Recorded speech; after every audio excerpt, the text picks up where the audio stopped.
Hey guys, welcome back to the channel. This is going to be another Canadian Soldier Reacts video, and today we're looking at Indian Army Commando training. And the reason that we're doing this is because just last month, India and the United States announced that they're going to be doing joint military exercises.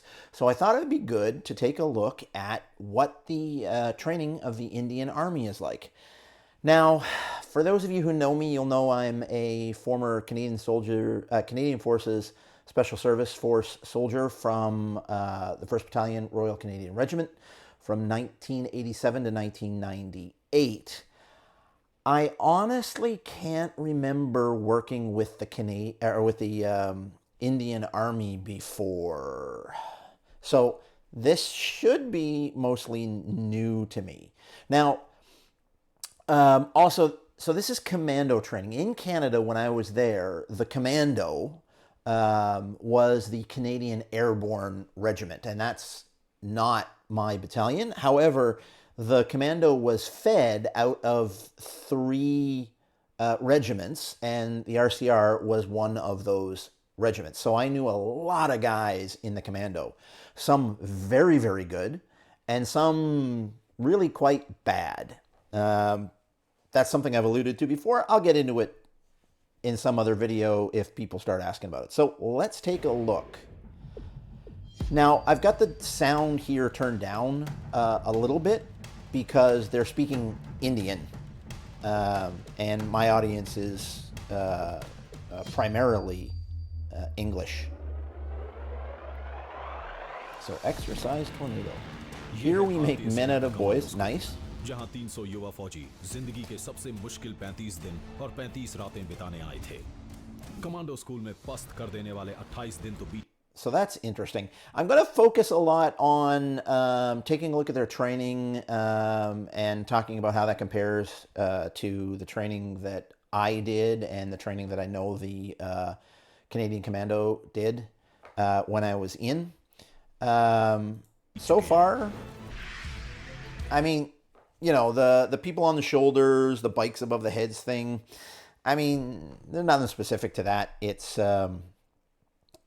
just training, right? These guys literally are in the middle of training. It says here day 28. I don't know exactly how long their training for the Commando is, but day 28 to me sounds at best, I would think a quarter of the way through. I'm not really sure. I don't know. शाम 6 बजे exercise tornado. सुबह के मेहनत भरे अभ्यास के बाद commandos को एक अनजान जगह पर लाया गया है। So that looks like a Hind, maybe a Hind D helicopter. The Hinds are more of a medium to heavy lift helicopter, I believe. If I'm wrong about what the helicopter is, let me know down in the comments, please. इस अभ्यास में commandos को उतनी ही जानकारी दी जाएगी जितनी जरूरी है। So this, I believe, is a relatively new video, and the helmets are actually causing me a little bit of concern because they look even older than the helmets that we were wearing back in the 90s. I don't know. I could be wrong there. Yeah, those look like Korea era helmets. Yeah, I'm almost certain that's a Hind. Yeah, that's a Hind. I'm certain of it. 10 metre पे ले गया, फिर Flew the first 10 meters and then just kept upwards rising. and upwards. और धीरे-धीरे हम लोग को realise हुआ कि हम एक्चुअली अपने टारगेट लोकेशन की तरफ जा रहे हैं, and we were like sticking to our seats. Interesting. Tornado 1 heliborne insertion. इसमें कमांडोज को एयरलिफ्ट किया। Okay, so heliborne insertions was what 1RCR was all about. We did those like constantly. We did a myriad of insertion methods. In fact, the only insertion method that we did not do in 1RCR was jump, paratroop. The Commando, that was the exclusive area of the Canadian Airborne Regiment, the Commando. But so I know I'm well trained and qualified in this. और एक नकली अंतर्राष्ट्रीय border के पास छोड़ दिया जाएगा। No further details were given कि उस So this is interesting. Given no further details of the exercise, so they went out at 6 p.m. They didn't know why they were out there. They got picked up by helicopters, and they were taken away. Now these guys are in the middle of training, so I can see some reasoning for that in training. If they're trying to evaluate where these guys are, what they've learned already, but and similar things were done to us in our training, but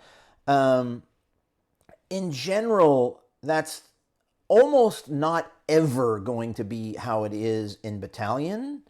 And in general, you want to train like you work, or at least hard, or even harder than you work. So, I mean, I can see a reason for it in this specific circumstance, but in general, that would not ever happen. में क्या होगा कैसे होगा I mean, something would be horribly wrong. It would be an emergency situation if that was going to happen. It would be a developing situation where they had to get us onto the ground immediately. Otherwise, Recce would have gone out in front of us, 12 to 24 hours or longer if we could have, and they would have brought back as much detailed intelligence on the objective as we could, and then we would have gone through rehearsals if we're going to be assaulting an objective. And the rehearsal, we would do pretty intensive rehearsals. The light on the rotor blades is interesting. I mean, I'm guessing this is for safety in training, but under tactical situations, that is very risky. So fast roping, we did that. Near the end of my career, in the late 90s, we did the fast roping. Before that, we would either land and get out, or we would rappel. Rappelling from helicopters is actually an extremely slow process. Much faster to land. Yeah, so looking at these helmets, their chin straps are just the thin Korean chin straps.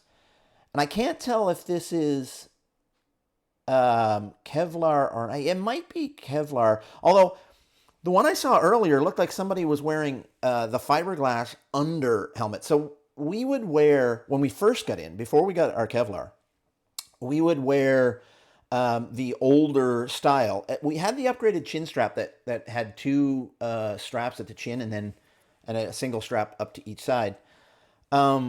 But it would be a fiberglass under helmet with the bands inside, and then we would have the metal, we called it a piss pot, over helmet. So it was a two-piece helmet. And that kind of looks, well, no, this looks like it might be Kevlar with that thicker band around the bottom.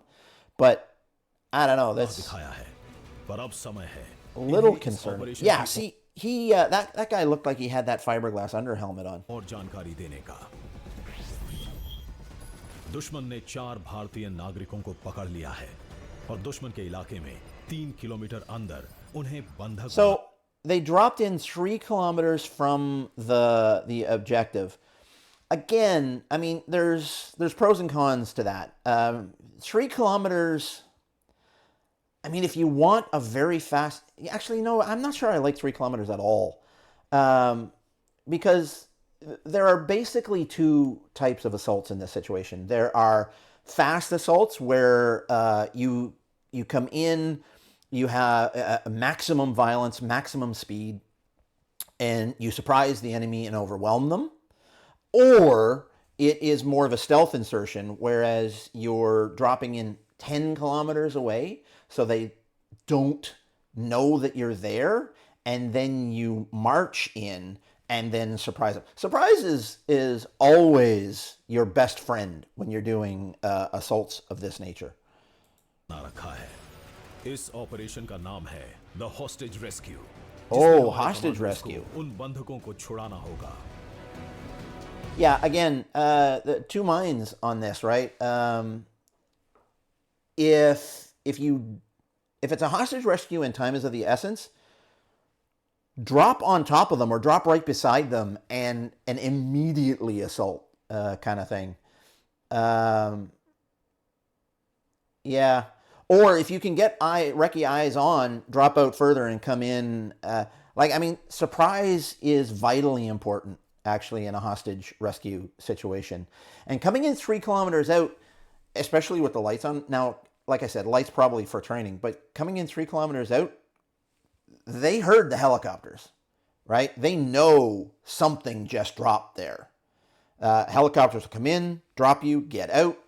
The enemy knows you're there at that point, so they're ready for you.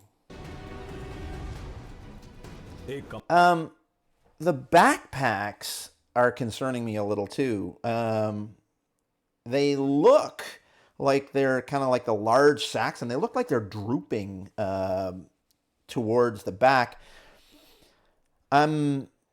We had a much better backpack where the weight was distributed much better over the shoulders. We had a pretty a semi-rigid frame on it, and it would distribute the weight around and up and down. And then we had a belly band, shoulder straps, and then the shoulder straps actually had a clip in between them to hold them together, just to make it as comfortable as possible for, you know, a 10-kilometer or 10-mile hike into battle.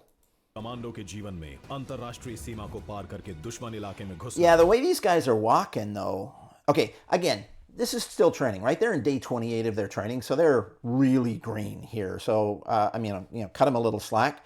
But if I was the instructor, when this was over, I'd be critiquing them on their march discipline, their spacing, how they're holding their weapons. You know, I've seen a couple of them with the weapons down beside their sides. This guy doesn't even look like he's got a helmet on. So I got to jump in here for a second, guys. There's some music in the next part of this video that was copyright protected. So I've got to remove it. And in order to do that, I have to remove what I said. So I'm going to do a voiceover for that part. So for the next minute and 10 seconds or so, you're going to be hearing a voiceover of me after the fact. Sorry about that, guys. So here it looks like they've got multiple different styles of weapons, so I'm not really sure what weapons they're supposed to be carrying. And if you notice, they're carrying their weapons down, or they've got their weapons slung. At this point, when they're 3 kilometers out from their objectives, they're in imminent danger, so they should not be carrying their weapons like this or having this kind of march discipline. Here it looks like they've dropped their rucks, and it looks like they're starting to set up a hide, which is something that's a good thing to do if the enemy doesn't know you're there. But you came in at 3 kilometers and then in helicopters and then marched in. The enemy knows you're there. And they very likely got sentries out and they've got patrols out looking for you. They are trying to kill you at this point. So they waited for first light here, and that's a good thing to do. If you come in at first light, it's a much better chance of surprise. But again, you want to wait for first light. And when I say first light, I mean absolute first light. And then you want to come in with the sun at your back, so the sun is in their eyes. So it's harder for them to see you. But again, if you're going to do that, and if you're going to wait for that, you should have come in 10 kilometers out so that they didn't know you were there, because they absolutely knew you were there, and they're waiting for you at this point. And they probably got sentries out or patrols out looking for you at this point. Oh, this is not good. Yeah, they shouldn't be... oh, and that's terrible. Jumping out like that, you're just silhouetting yourself. You're asking to get shot. But again, training, right? These guys, 28 days into their training, these guys are learning. So I cut them a lot of slack. But definitely, they've got lessons to learn here. Yeah, they absolutely should have had... That is the right angle to give cover fire. लेकिन सब कुछ Yeah, योजना के okay. मुताबिक नहीं हुआ है। Oh, also not good. If you're going to come around that corner, you don't go back because the second time you come out, you're dead. When you go around that corner, you wanted to throw. Well, if you're sure that there's no hostages in there, you throw a grenade. So house clearing is one of the most dangerous things that you can do in this kind of a situation.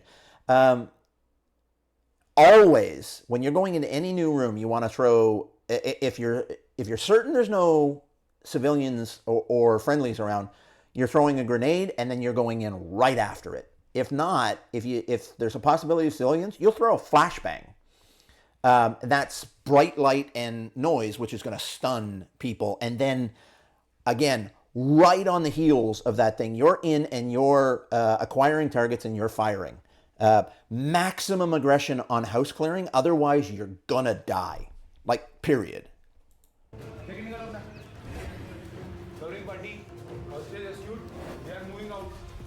Oh, that was interesting. That's an M16 style. Yeah, okay. He's saying it became very chaotic. Absolutely, I can see it. House clearing's hard. Yeah, very risky. Must be planned, very deliberate. Yeah, which we didn't do. So, absolutely. They should have. And I'm guessing that the instructors did this on purpose to teach them a lesson because, to be honest, this is a lesson. If they went in there and all of this chaos happened and maybe some of them died, this is a lesson they'll remember for a very long time. So as a learning tool, not necessarily a bad idea. Teaching them, hey, here's how you make the mistakes, and then teach them how to fix that and teach them the right way to do it and have to do it again the right way and see the difference between how well it can run if you follow your training, which I don't even think they have yet, versus how chaotic it is if you're just trying to go in and not doing everything right. Very deliberately. Yeah, they absolutely didn't. Lots of mistakes because it was the first time we were doing this. Yeah, okay. Learned the hard way. Yeah, so absolutely, I totally get this. So, yeah, from my point of view, I think that the instructors were absolutely trying to teach them a lesson through failure. And you know what? That's actually a valid teaching tool. So, all in all, I mean, not terrible. Some interesting things with the equipment. I'd be very interested to see, and maybe I'll look and see if I can find this. I'd be very interested to see this exercise run again after they had the training and they do everything the right way to see how well it goes. But that's it for me for today, guys. Thank you very much for watching. Please like the video if you liked it. Subscribe to the channel. Really helps the channel out. Really still trying to get to that 1,000 subscribers. If you think I got anything wrong, leave a comment down below. If you think I got something right, leave a comment down below. If you just want to talk to me, leave a comment down below. All right, guys. Thanks a lot for watching, and I'll see you on the next one. Bye-bye.